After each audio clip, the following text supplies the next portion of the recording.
Welcome back, ladies and gentlemen, to another edition of the Rockwood Sports Network. I'm Chase Clem alongside Goose Lindsay of the Roane County News, here with head basketball coach Paul Kamikawa in Dr. Tom Evans Gymnasium.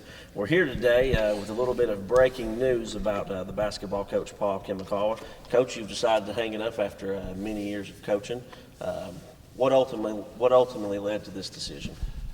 Well, I'm just tired. I've been doing it. This is 33 years straight here, and I don't know that I can get my batteries rejuvenated again, and I'm not going to do the kids a disservice. I'm not going to do it 100%. I've always said that I'll get out. Plus, I remember when Coach Thompson was here, everybody would talk, we need to get rid of him. He's old, he's just hanging on, and I don't think that's going on right now, but I don't want people saying that he stayed too long and that he's just trying to collect a paycheck and everything like that. I'm leaving on my own terms. I feel like the program's in good shape, and biggest two factors, again, I'm just tired and don't feel like I can do it continuously, keep doing it, and then I just want to go out on a good note where I control it. I'm not going to get fired or anything like that. Well, Coach, you're a graduate of Rockwood High School. Talk about your time here and some of the teams that you played with. There's, your father asked me earlier about it. There's way too many. They're all special to me. Even the bad teams we've had, they've been good kids. I've been fortunate. I was talking to our school board members the other day, and we've always had good kids here for the most part. We've been fortunate, good athletes, and they've bought into what we've done, boys and girls. I've been fortunate when I've coached the girls. I've had good runs with the girls, but the boys have been good. We've had extremely talented teams. Remember one year, Goose wrote an article about us, a preview, and he said we were averaging like 19 wins a year, and we had a lot of talent come through here. The banners over here show it, the numbers behind us on the board, and there's a lot of good players. I've been blessed. I'm afraid I'll leave somebody out and they'll get mad, but you look at the history of Rockwood basketball, and since I've been here as a head coach, and the names could go on forever. Well, Coach, after you graduated Rockwood High School, you went on to Tennessee Tech. Talk briefly about your time there as a graduate assistant. Oh, that's great. Greatest experience of my life. Well, coaching-wise, I graduated there, and Tom Deaton, he was a Tennessee assistant coach. And, that's what I knew wanted to coach. There wasn't no doubt about it. I always wanted to be a college coach. Your father and I grew up together. I wanted to be on somebody's staff, North Carolina, Duke, Kentucky, somewhere big, and Coach Deaton had just got the job. And if Coach Deaton was around here right now, he'd tell you the truth. I bugged him every day when he got there. First day he took the job, probably after the press conference there at Tennessee Tech, I hung around the Hooper Evelyn gym, introduced myself, went back probably every day for about 2 weeks, I know. I pestered him enough. He said, yeah, we can use a graduate assistant, and he let me stay on. I was a gopher, but I didn't care. It was the best 2 years of my life, and I was going to stay another year. I was going to stay till I got a job as a college assistant. My father made me quit. He said, you're just wasting money. You need to get out and get a job, grow up. So I did, but Coach Deaton, gave me a lot of chores to do, roles to do. I learned how to run a program. I thought how to organize a practice. I still had the practice schedules from Tech. Went on every road trip, and it was just a great experience. And, I was single and didn't have any responsibilities, and he gave me responsibility. And, boy, if I could do that again right now, if I was going to college, I'd do it in a heartbeat. Well, watching your teams over the years, I think people would notice that you're disciplined on the court.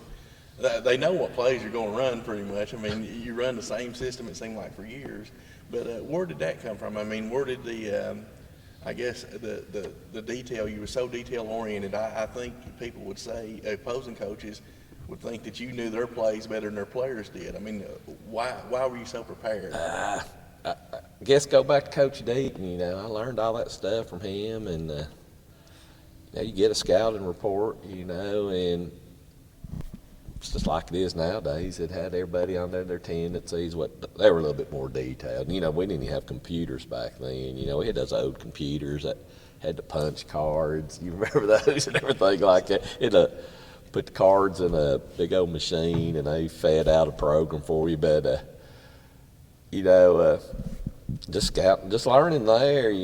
I'm glad you say that we were disciplined. I feel like we were, and we've done the same stuff because I felt like it's worked. Coach Webb in football, he's a wing T guy. We're gonna run it. We ain't gonna throw it much. I thought we were the same way in basketball.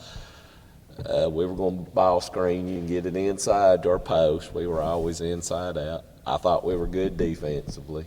We were always gonna play good man-to-man defense.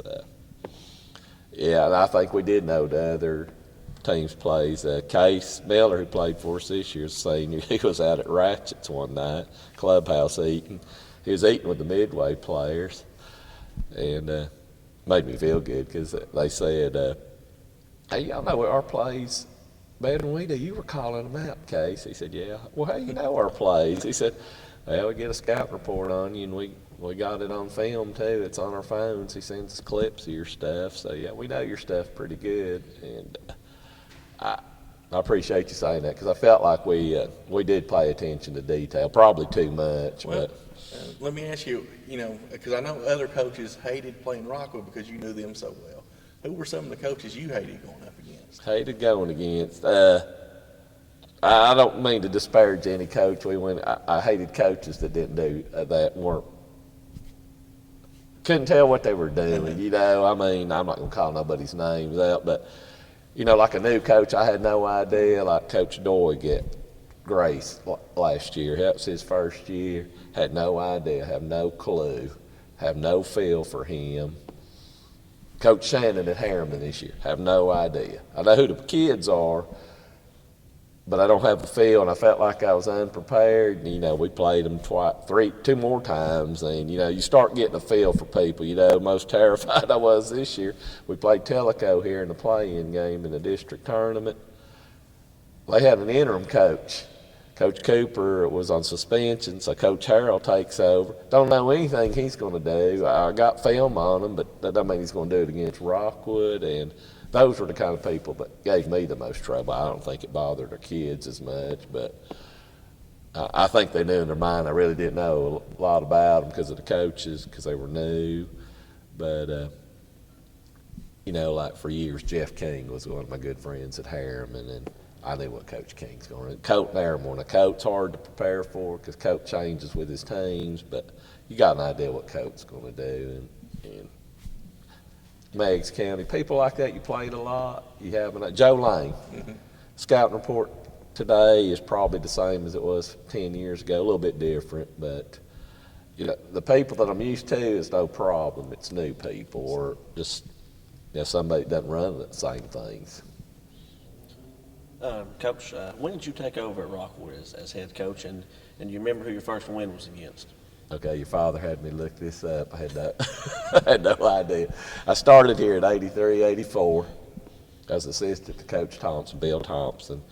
And, he's passed away, and he did a great job here. When he retired, I sent him a note, and his wife will verify, Guy will verify this.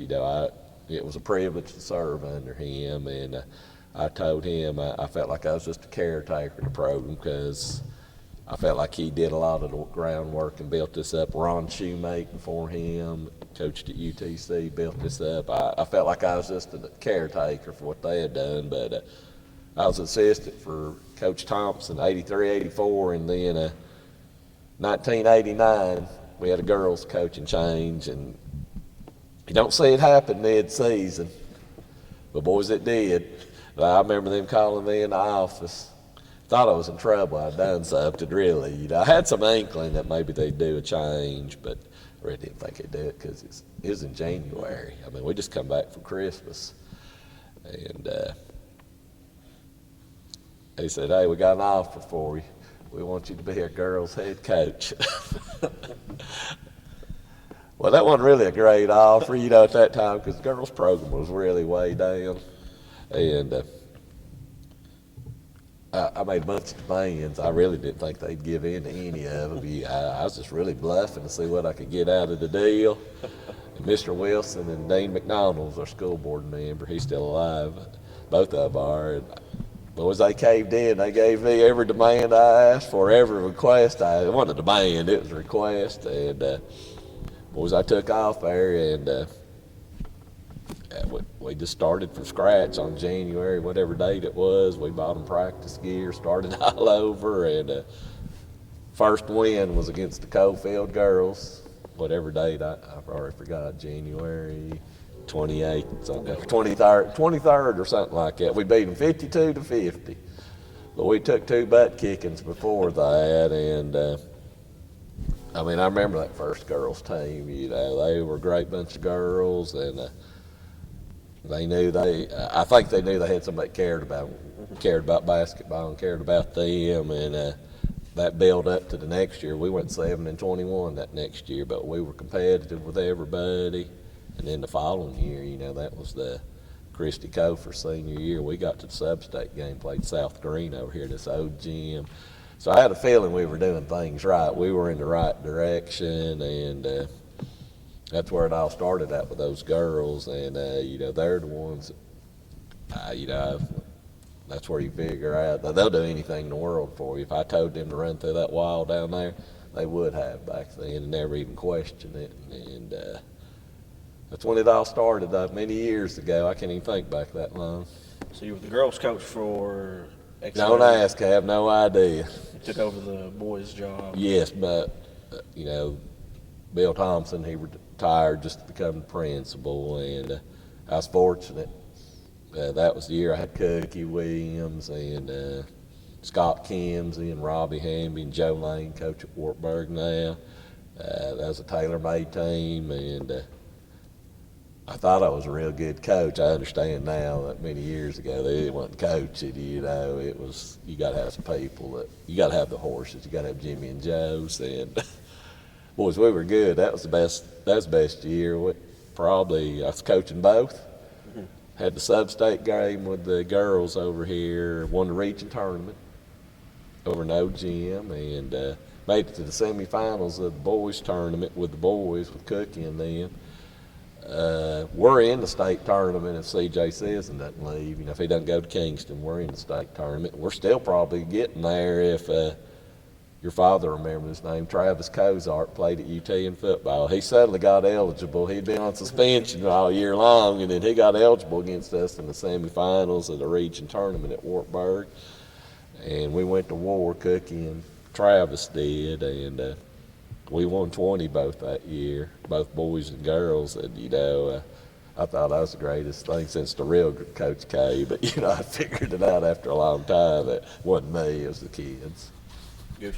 Well, when you talk about the kids, I know you X's and O's, you want them to be disciplined, but off the court, what did you want to teach them about life? I mean, because that's really the major impact you've made on a lot of these. Well, I hope so. I mean, one of the kids texted me, I don't even remember who it was, somebody texted me here. And they said, Coach, if I learned anything from you, is be on time. Everywhere we go, 15 minutes early. Because, you know, I knew if you said the bus was leaving at 5 o'clock, you better be there at 4:45. And I've taught them that you know, you gotta have discipline in your life. I think I've treated them fairly all along. I've got mad at them and probably called them names I shouldn't have, but they understand that I didn't mean nothing about it. Next day it's over and done with. I don't hold grudges against you because I know now at age 57 it's just a game. But I think everything we've done on the floor and off the floor, you say discipline, I think it is. I monitor grades every 2 weeks. The parents know they're getting a progress report. I don't even know why I do it now because they can look on their smartphones and see their kids' grades, but I do it. And they know I care, and I think it carries over when they go to school or whatever, work life. You look at every kid that's come through this program, boys or girls, and they've graduated high school, and I'm not telling you they're all success. We've had a few bad ones that's probably not. But most of them, I think they've learned something from us, and it's carried on in life. I think being on time, go to a job interview. Let's take our earrings out. Now, today, it doesn't really matter, I don't think. But, back then, one of the kids say, Coach, you wouldn't even let us wear earrings back then. Got Case Miller out here. He got long hair and a ponytail. I said, I've changed. I went with the times. Well, let me ask you now that you're stepping down, come this summer, what are you going to do with all that time when you're not out here on the court? I'm going to relax, Goose. I mean, I'm going to miss it. I'll tell you what I'm going to miss. I'll miss being with the kids, but, I miss talking to all these coaches. I mean, I'll talk to them, but they're my friends, and they'll continue to talk to me. But I just want to relax,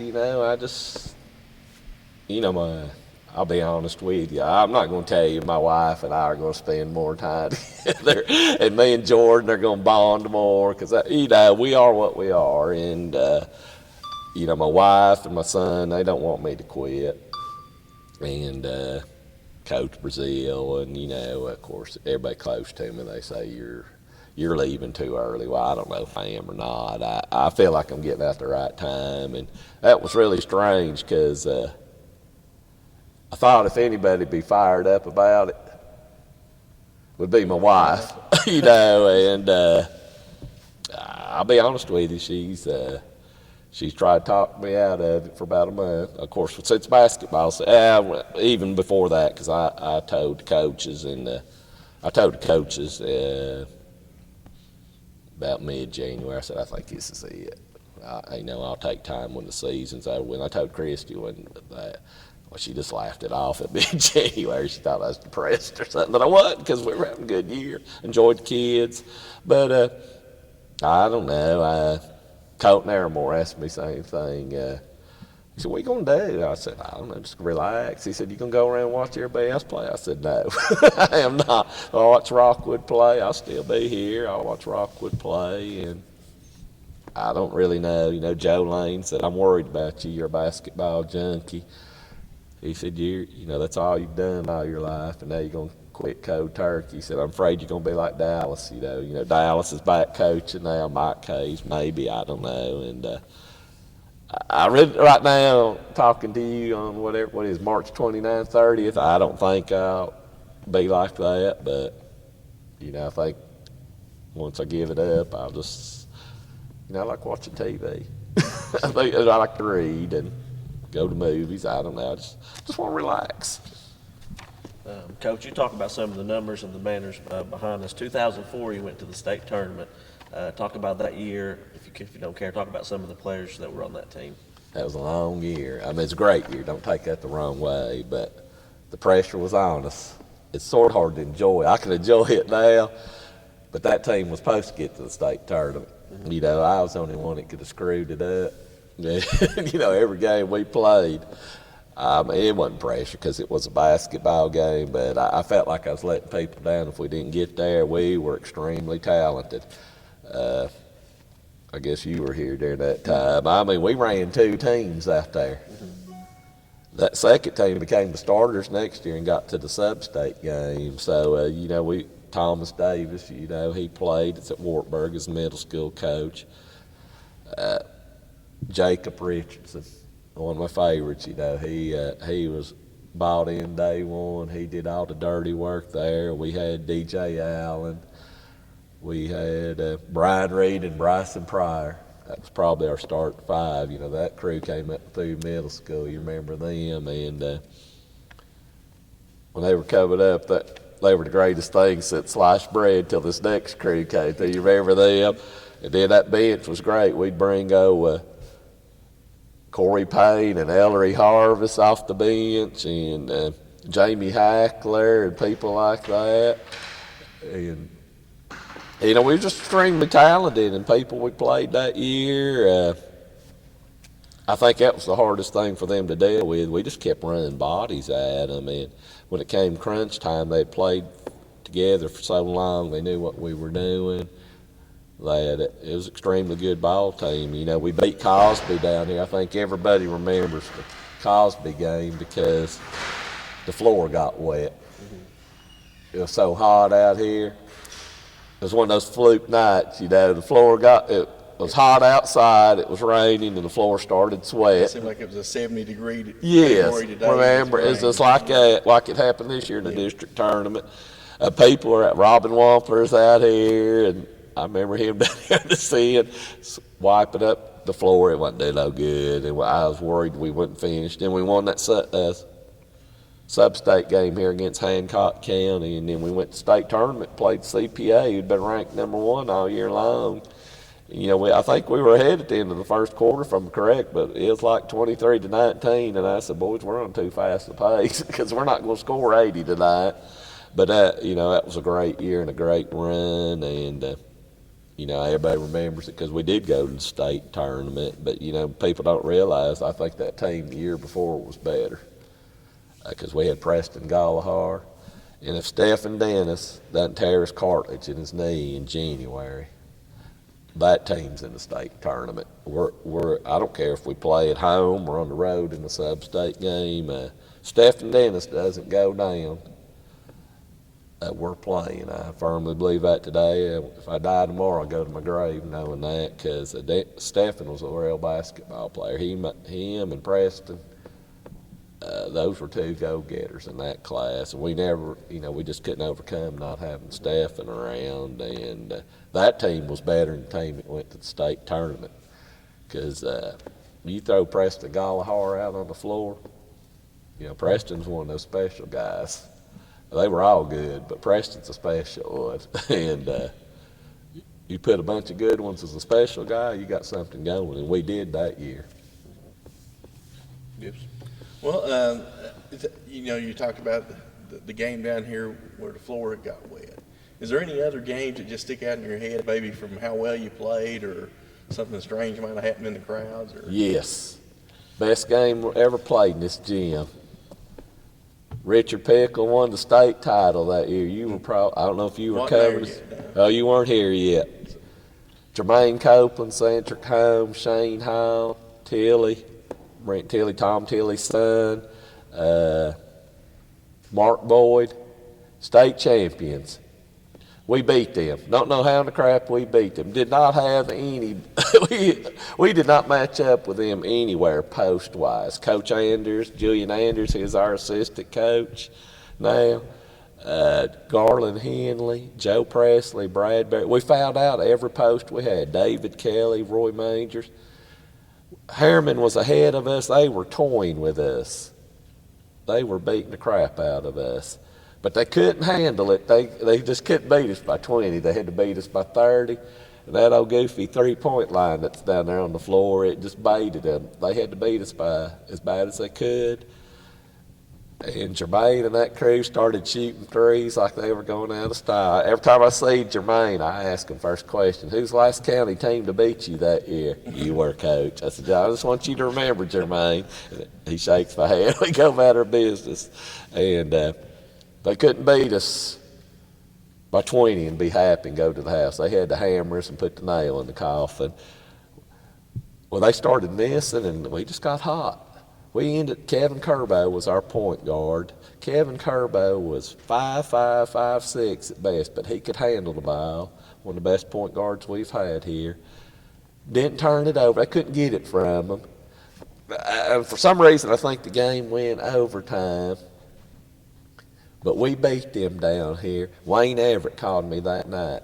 former coach at Kingston, and he said, "How'd you beat them?" I said, "I have no idea, Coach. I have no idea at all." I said, "Garland got hot. Julian Andrews got hot." I said, "We ended up the game with 5 wings on the floor, Coach. I have no idea." He said, "That is the greatest upset in the history of Roane County basketball. I could tell you for sure." I said, "Coach, I know it definitely is an upset. I don't know if it's the greatest." He said, "It's the greatest since I've been here." He said, "I have no idea how you beat them." He said, "Don't take this the wrong way. You're not as talented as them." I said, "Coach, I know that. You're not telling me nothing." And next time we played them at their place, they took it out on us. They beat us by about 100. Coach, you've talked about some of the good players that played at Rockwood. Talk about some of the better players that you've coached against over your career. Oh, man, there's too many of them. You know, when Cookie was here, that's when basketball was good. Cookie and Joe Lane and that crew. We played somebody good every night. You know, Andy Pennington, who was helping down at Tellico there before they had the coaching suspension. You know, we played him. He was at Madisonville. We played Michael Mincy, who's the girls' coach at Carson Newman. He was at McMinn Central. We played Jermaine Johnson at Loudon. Everybody had that great player. Not a good player, a great player. And basketball was so much better back then. And it's just, you know, I've seen all the good ones from around here. You know, we played Jermaine. You know, Kingston's had real good ball players that have come through. Stacy Moore pops into my head right now because he was always a thorn in our side. And they've, you know, everybody's had so many good players. You know, we played Oliver Springs when they went to the state tournament there. I think they went 2 years back to back, didn't they? It wasn't Ballard, their coach, Scott, or what? Stan Ballard or Scott Cup. Well, I think right there. You know, everybody's had good players. At Midway, Coach Raffner's had good players. You know, his sons were good players, and there's probably a bunch that went to college. And you know, when you've been here this long, 33 years, you run into a bunch of good players. And I'm not telling you we've seen NBA players, but I don't think we have. But I've seen a lot of good college players and just good basketball players on the opponents. You know, just in a short time, Grace has been in the district. You look at the good players they've had, and Beggs County has always had good ball players. You know, we played them for years, and then we just sort of parted ways because of districting. And you know, recent times, you look at Warburg. He's here. Joe had Alex Fountain, who's at Houston playing right now, Division I, and you know, Joe's a great coach, but Alex Fountain made him a greater coach. He made him better. And Jesse Dyer was down there inside. He wasn't a great player, but you know, Joe's had some real good players. And you know, I've always said this joke. We used to play Scott County in the district, and when we were a AA school, I've been through 3 jersey retirements at Scott County. Rusty Yaden, Kyle Keaton, and Derek Keaton. You know, I walk in that gym, I feel like I've had a row in their life because they've torched us every time we've played them. So, I mean, I'd have to look at the scorebook, but they've been great ones we've played. Coach, you coached both boys and girls, like we've said earlier in the interview. Did you have to change up your coaching style or how you talk to or how you address girls differently than you do the boys? Or just keep it the same? That's probably more colorful. Well, I wasn't more colorful. I'm more colorful now than I was back then, you know. But the girls, like I said, they were great. I mean, that's the best group of girls. I mean, when I coached both, if you came to a girls' practice, it was the same thing as a boys' practice. It wasn't nothing different.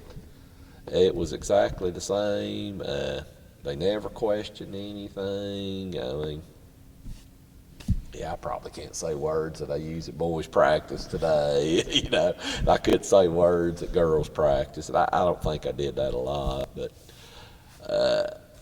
no, I mean, if I coach girls today, it'd be the same. You know, they'd be out here with a 10-pound weight vest, and they'd be doing charge drills and loose ball drills. And you know, he says we were detailed. Yeah, we'd be detailed with the girls, and but then it's the same. Yes. Well, let me ask you, how has the game changed? Because I know you talked about that 3-point line. now it seems like kids just want to shoot 3-pointers. Nobody uses the backboard anymore. What other changes have there been that maybe not been so good for the game? Not good for the game. Well, that 3-point line is, it's allowed more kids to play that, everybody nowadays, Goose, if you watch, except for us, I don't know why us, but, they always put one kid over there in that left corner. Everybody's got the knockdown 3-point shooter in the left corner. I don't know how it is. Everybody. Meg's has got about 3 of them. And people, they can't dribble, can't guard nobody, couldn't tie their shoe without falling over and stumbling, hitting their head. But you put them in that corner with their hands in the shooting position, they can go there and knock down a 3. Now, if we throw it over there, no telling where it's going for a Rockwood kid. But I don't think anybody can penetrate now and pull up. If you go watch a game, high school, college, pros, because of that line, I just don't think people they can't play inside there unless they're a post. They can't pull up, shoot a mid-range jumper, or I really don't think our fundamentals are as good, dribbling and passing, shooting even right there. And you talk about detail, I think everybody wants to run now. Mm-hmm. And I think that's why we were different. Everybody wants to run and get more possessions, and you don't have to be as detailed.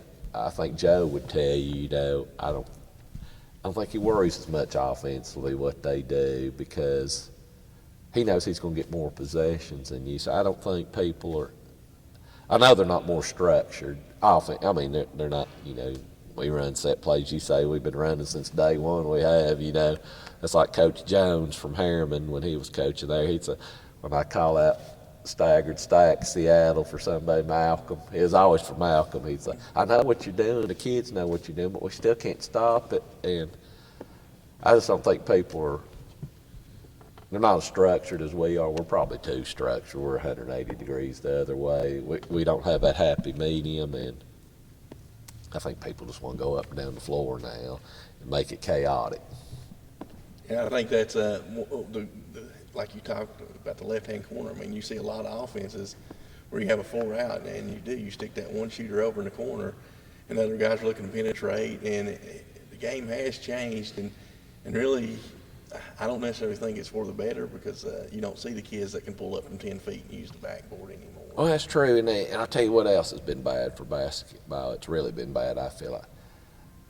And I don't know if you'll agree with me. It's AAU basketball. It's really not AAU, Goose. You know that. Yeah. They call it AAU, but it's really, AAU is when Mr. Reed did it. Back a long time ago, he'd take Cookie and Andy Pennington and Wade Parsons from Crossville, the Hurst kid from Lenore City. They went nationwide. They went to Indianapolis. They went to Florida, Orlando. They played in national tournaments. That's AAU. Mm-hmm. Us going to Cofield or Rhode State, Goose, that's not AAU. You know that, and I know that. But everybody says they're playing AAU during the summer, and I think you're just getting all kinds of bad habits, That is really chaotic basketball. It's sort of like Rocky Top League. No, it's not Rocky Top League. It's Rockwood City League. The best player gets it. And it's like, and they go with it. We got to get it to them in the summer, and because we got 4 times before they get. Yeah, we want to win the summer league championship that nobody cares about. But it's good they get to play during the summer, so. Yeah, I think those are big things, AAU and that old goofy 3-point line down there. Coach, how would you like for your coaching career to be remembered here at Rockwood? How would I like to be remembered? Well, I'd like to be remembered that I think people, you can criticize the way we play. You can criticize me all you want. That comes with it, If there was 100 people in here, 50 probably said I did a good job, 50 said I was horrible. But none of the 100 can say that I did not work hard. None of the 100 can say that I didn't care about kids. And nobody can say that I didn't treat kids like they were my own. I don't care if you were the last kid on the bench or you were our best player. I did treat you the same as far as what we did, now that's not talking about playing time. We're not equal when it comes to playing time, but if Goose Lindsay got to eat with us steak dinner at Ryan's or somebody good, Chris, your father always wants to go Ruth Chris, but if He don't ever take me. yeah, he don't take you, don't take me.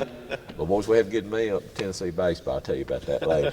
But if Goose got the steak dinner, Chase Clem's getting the steak dinner. We didn't treat him any different, and I don't think anybody can question that I didn't work hard, that I put my time into it, that I did try to outwork people. I'm not saying I did, but I tried to, and that no one in here can say that I didn't care for the kids, because I wouldn't have done it if I didn't care. And if they just remember me for those two things, I'm going to bed tonight with my head on the pillow. I feel like I've done a good job, no matter what anybody thinks, you know.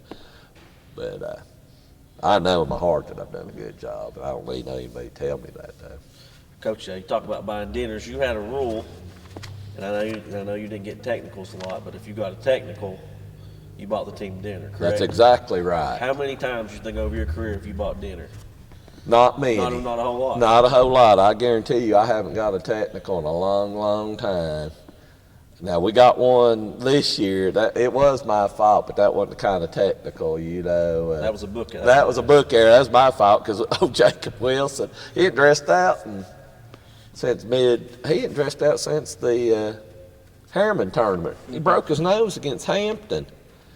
Well, he was ready to go because your father organizes our senior pictures for us, and I knew he's dressed out. I didn't write his name down in the book, but I wasn't about to buy him a meal for that. But I can't even tell you the last technical I got. I do remember one up at Harriman. We were playing against Grace. We were playing at Harriman at Grace, and it was in the district or region tournament. We were meeting them again. Johnny Cox, referee, who ended up being an administrator at Grace. And he was awful that night. He was a good referee, very good referee, but he was bad that night. Or I thought he was bad. Johnny walked by there. I asked Johnny if that whistle had a P in it. Yeah, it does. I'll show you. He said, "You sit down for the rest of the night." I said, "All right, you won that battle." Got technical over there one night. Blake Harris, he always asked me if I still do snow angels on the ground. I was rolling over there on the ground, and he called the technical coach. I didn't want to, but our supervisor here said, "Blake, I really wasn't trying to show you up." I slipped. I was lying out of my teeth. I slipped and couldn't get back up, and I was just waddling around over there. But I remember the snow angel. yeah, I mean, it was over there on that sideline when we used to see it. But I didn't expect our kids to get any. It happens, you know, but he'll tell you that we don't get technicals here because got two tires over there with 45-pound weights on them. You're pushing them for 20 days, and that's a serious deterrent right there. And that was part of being disciplined, I think. I never said a word to officials anyway. I think officials will tell you that for the most part. And if you did say a word, it's because you was right. Well, I don't think I was right, but they at least listen.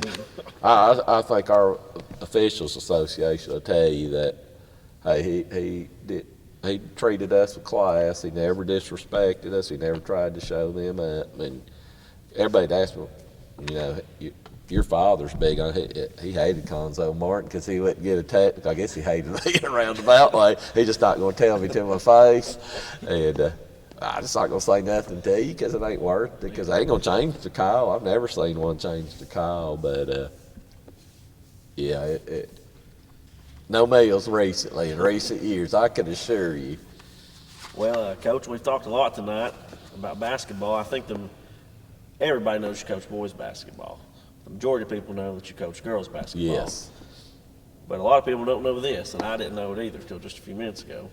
You are the only undefeated baseball coach in Rockwood High School history. Can you elaborate? I am. And Coach Witter, Coach Lane, Joey Kofer, they all go down, state tournament. My name ought to be on that wall down there at the baseball complex or something. We can do it. If we ever put up winning percentages of coaches, I've got Witter hammered. He'll never catch me. 1-0. Larry Davis was sick. played baseball out here in this parking lot. Is he old enough to remember that? Probably not. You're not old enough, are you? Baseball field used to be out there. Goose probably remembers when it was out there. Larry Davis was sick. Leroy Wilson came up to me. You know anything about baseball? Yeah, I'm a big baseball fan. Congratulations, your baseball coach gets Oliver Spriggs. Do a good job. Never seen Leroy again the rest of that day. Met with the baseball players. Just go out there and have fun. Played Oliver Springs. So Oliver Springs got to live with that. I've beat them in baseball. We ran every time we got on base, and we beat them pretty bad that day. We hammered them. Had a good pitcher. He pitched. I don't remember who it was. I do know we won. Larry came back the next day. Congratulations, big man. They're yours again, man. I've won and 0. You'll never beat that. And if Mr. Reed was to ask me to sub for Witter, not gonna happen. You also know I was the golf coach here. I've been a golf coach. I've been an assistant. Tennis. I've been an assistant football coach. I've been a tennis coach. Yeah. Talk about your role on the football team. You're the down and distance. I'm nothing now. I don't Get even back. do. I don't even do that anymore. I just stand there with Witter. I used to, I'd help Webb out. You keep me from getting run over.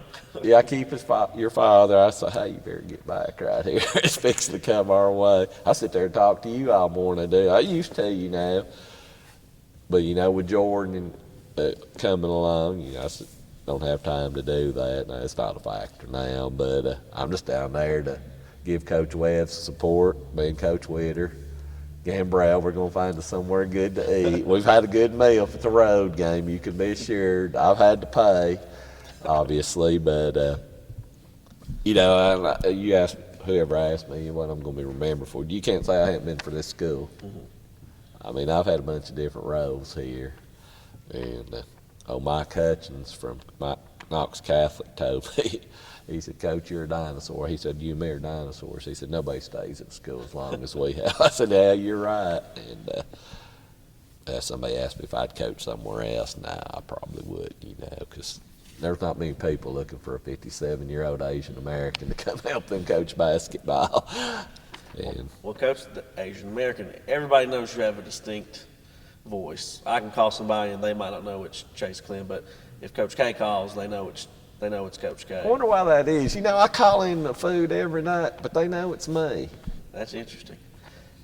I'm sure you've heard, and we did the preview for last season's basketball. Who does the best Coach K impression that you've at least heard? That I've at least heard? That you've at least heard. Well, I'm going to tell you, that basketball preview y'all did this year. It didn't do you justice, did it? No, I didn't think any of them were very good. Coop thinks he's great at it. Was it Coop that was on there? Coop was on there. The two freshmen, they were awful. Goss and Bowen. They ain't been around me enough, but I can't remember. But they all every year. Cameron Webster had a good one, I believe. Cameron Webster was good. Yeah, I let you bring up Cam. Cam's my man. What is he now? He's a city employee. He is. Cam's one of my favorites. He was great, but Cam, if you bring him up, he was the best. He that I know of. You'd have to show me. I heard him imitating me one day in the gym about practice. I actually thought I was in there. Really didn't know it. I was having an out-of-body experience, but yeah, it's been fun. If they're making fun of you, I feel like they at least got a little bit of respect. They got some kind of respect for you.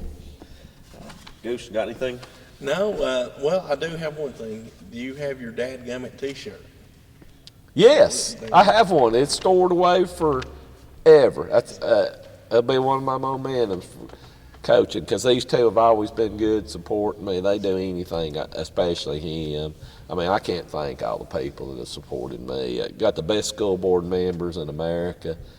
Never say a word to me. I know they hear criticism about me, that I'm stupid, don't know how to coach and everything like that. He does a lot for me, does our PAs, does our Player of the Month awards. Everybody in this community's been great. Look at these signs up here. Got two lawyers. I'm not going to mention their names because the people start bumming from them. They call me every fall, what do you need, Coach? And Don't have any singing commercials, do they? No, it's not those two. Okay. They're not my friends. I like them guys though. I'm not going to them, but you know, everybody supported me and had the best principals. And I've only worked for two. Leroy Wilson, Alan Reed. If I've asked for something, I've got it. They've always supported me. I know people again have complained about me. He's stupid, and they don't ever tell me. They just keep it to themselves. And Mr. Reed, he agrees with them. Says, yeah, he is stupid, but he's our coach, so live with it, and that's fine. And you know, before I know you want to wrap up, but I want to say one thing. And she'll say this is just a bunch of bull crap. I'm trying to get on her good side. My wife. I really don't know why she wants me to continue coaching. She knows. She may know something. I don't know. Maybe she figures I'm going to be miserable. But, I mean, she let me do this for so long. Only time she's ever told me I couldn't coach. One time. Jordan was born. She said, you can coach, but you cannot coach two teams. You better pick. You coach the boys, you coach the girls. You make a choice, but you're not leaving me here alone constantly all day long with Jordan for however many hours. You coach one or the other, but, you know, she's been great. I mean, she's the only person that puts up with me, her and him and Brayla and a couple other people. Coach Webb, Coach Webb's been great. You know, everybody up here has been great. And, you know, my son's been good about it. He knows I'm gone a lot. He doesn't care. You know, he told me today, I don't think you should quit. I said, why? He's told me this every day. And I said, it's just not right. You know, I don't like change. You've always been the coach there since I've been alive. And, you know, you're a coach. That's what you're good at it. That's what you do. And it won't be right. And I said, well, boy, it's already happened. I turned my paper in. We're on a job search right now. He said, well, it's not right. I want you to. And I said, well, it ain't happening, son. But those two people, you know, they're the only two people I got in my life, you know, because my parents have passed away. And I couldn't have done it without them. And again, I'm not telling you I'm going to bond more with my wife or my boy, but, you know, they've been right behind me 100%. Coach, thanks for joining us tonight. The viewers, thank you for joining us. The Rockwood Sports Network, Goose from Rome County News. Thanks for coming out tonight. We appreciate it. And that's been it from Dr. Tom Evans Gymnasium. I'm Chase Clem, Paul Kamikawa, Goose Lindsay, and Dad Gummit. We're out. Thank you,